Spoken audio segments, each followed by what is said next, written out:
So I wanted to talk about a certain player which has really surprised me this year, and I honestly want to say that they're amazing. I want to talk about Joel Embiid. Now, I know that Joel Embiid is not a real popular topic. You know, he is a player which is loved by many but hated by many too. And this season, honestly, I have seen Joel Embiid, and I have seen him be probably the best player in the NBA by far.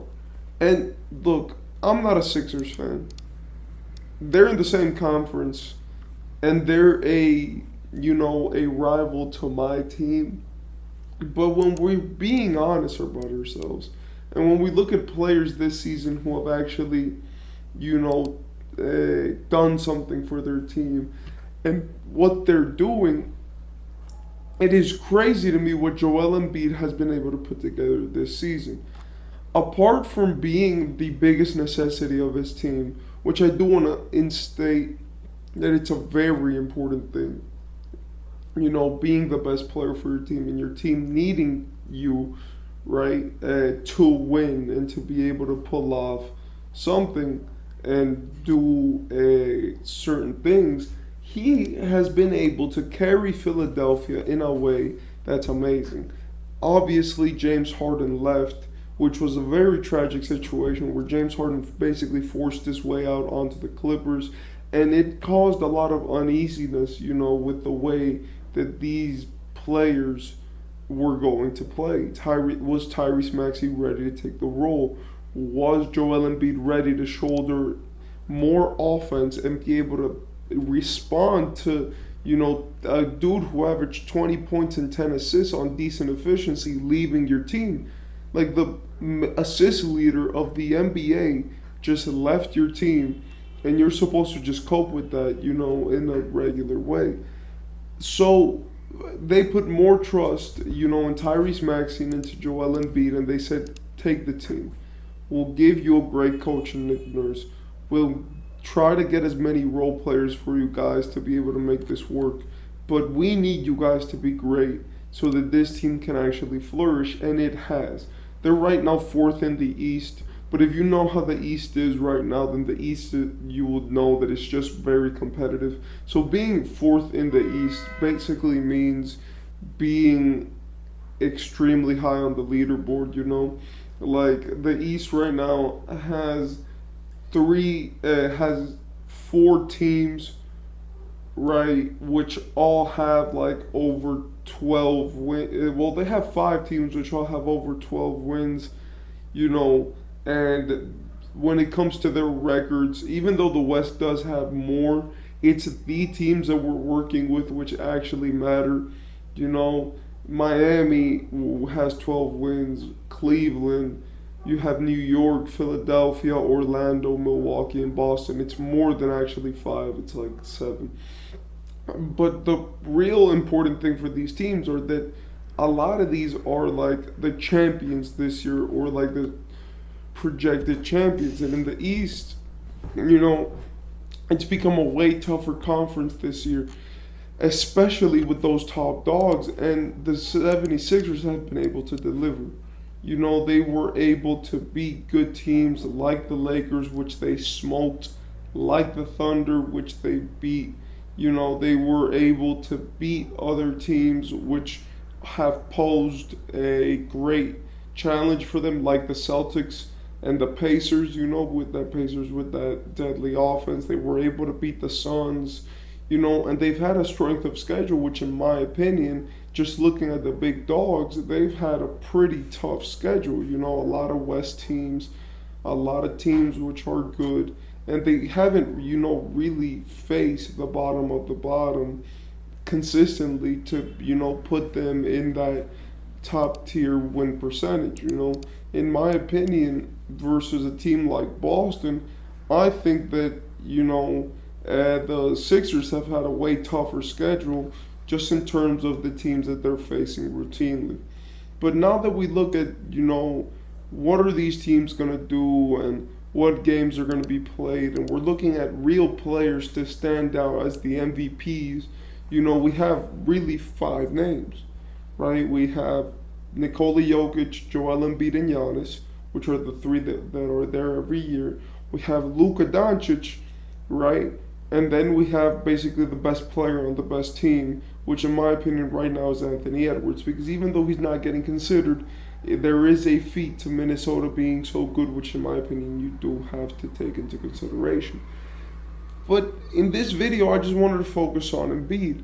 Embiid is averaging 33 points, 11 rebounds, 7 assists on 51% from the field, 32% from three, and 88% from the free throw line. He's doing this meanwhile averaging 2 blocks, 1 steal, and only 3 turnovers, right?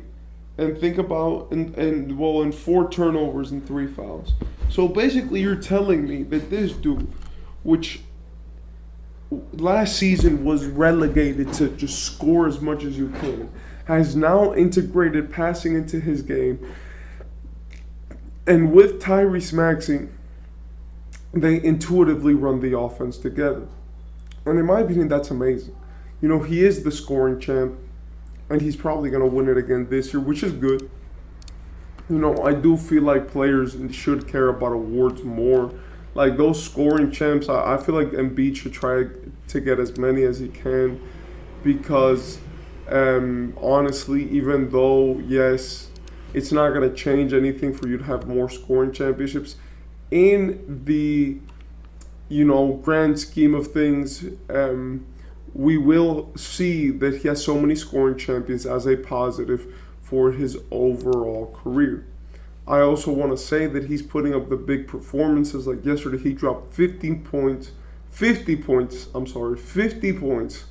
with 13 rebounds, 7 assists, a steal and a block, and 6 offensive rebounds. He did have 6 turnovers, but in my opinion, you know, when he was holding the ball for that long in the game, you do have to cut him some slack. And honestly, let's face it, I think that Joel Embiid could win the MVP again this year. I don't think they're going to give him the pity MVP, but if his record is good enough and his team keeps doing what they're doing, especially, you know, now that MVPs get considered by league standings more than ever, I feel like we could really see Joel Embiid climb into those conversations. Also, I want to say that for his last 10 games, he's been better than his season averages. And I want to say that to point out that, you know, normally players start rough at the start of the season because, you know, they're coming back into game shape. For the past 10 games, you know, Joel Embiid has been averaging 52% from the field, 32% from three, 89% from the free throw line, 11 rebounds, 8 assists, 2 blocks, a steal, and around 4 turnovers and 3 fouls. Meanwhile, averaging 33 points. So he's been getting more assists, playmaking more, and being more effective from the field during the past few games.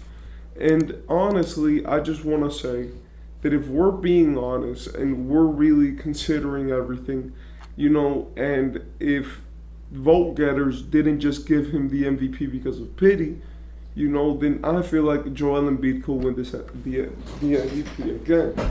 Doing that, honestly, and for Joel Embiid, that's a very important award. You know, Joel Embiid is not one of the players which is going to win a championship in his career, or at least not as the best player, in my opinion.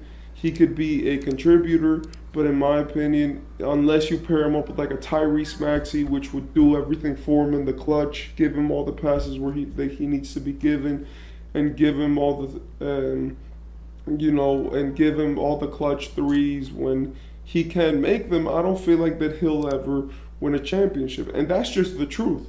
You know, the championship is won by only so many players. Like in the 2010s, the players who won the championship, who were the best players on their team, or who, like, it helped their argument for their career, were Dirk, LeBron, right? Kawhi, Tim Duncan, you know, Steph Curry, Kevin Durant, and Kawhi Leonard again. So it's 6 players that really were affected and were the best player or were a 1-2 punch, when they won the championship. And I feel like that just proves, that even though, yes, it is true that winning a championship to any degree will help you massively. Like, look at a guy like Clyde Drexler, legend, won a championship. Look at Rajon Rondo, which has 2, J.R. Smith, Tristan Thompson. Any player, bad or good, role player or not, will get help by winning a championship. But when you win it as the best player, it is a different feeling. I never think that Embiid is going to get that, but I do believe that him being able to get these regular season awards, scoring champs, all NBAs, all stars, MVPs, I do believe that it will, make for him to have a better case all time, and will eventually lead to him being able to, declare himself as like in that top 1%. Because even though he's already a Hall of Famer with the MVP that he got, I do believe that he could instate himself more if he keeps winning these awards.